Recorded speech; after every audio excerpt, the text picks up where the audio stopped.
You don't always make the best decisions when everything's going good. I learned that the hard way. On my 20th birthday, we had a flood in the space. And my first thought, sweet, we're gonna get to go home. Like, I'm gonna be able to start the weekend early. The first thing that came to mind was we got to get back up and running as soon as possible. He had already gone upstairs, found space on the 3rd floor, borrowed a boardroom, moved some computers, plugged it in, got IT, and we didn't miss a beat. That was definitely one of the first times I realized that a business is fragile. This is not a job anymore. This is our business. I was 10 when the company started in 1994. So he drew the first logo that we actually used for quite a few years.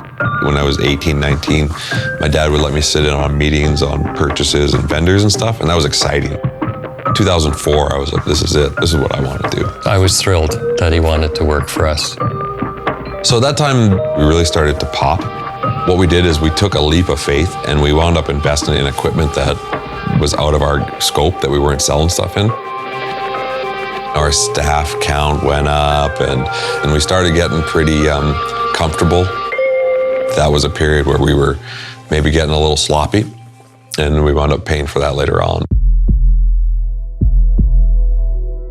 In 2014 was kind of a perfect storm for us in a bad way. The economy was changing. We were in the building of some of our biggest customers, and it'd be 20, 30 people leaving with boxes. And that led directly to a drop in work for us of over 30%. Literally that month, September 2016, my wife was 8 months pregnant.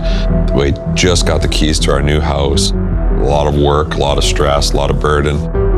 At one point, I guess I was pushing a little bit too hard. He was watching my daughter, and he had a heart attack.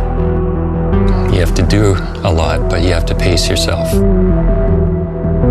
During that period, I just felt like a foot soldier.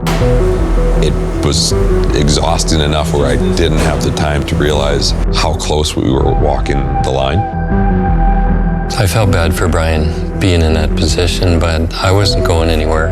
I was still there as part of the company. I got an MBA on real life.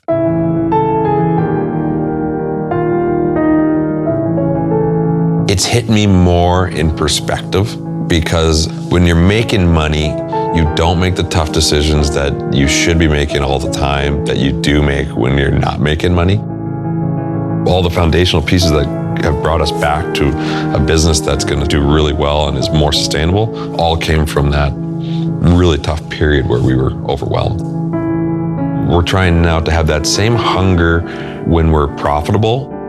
The big lesson that I've learned as a young entrepreneur that I didn't have the first time, because I'd never been kicked in the teeth before.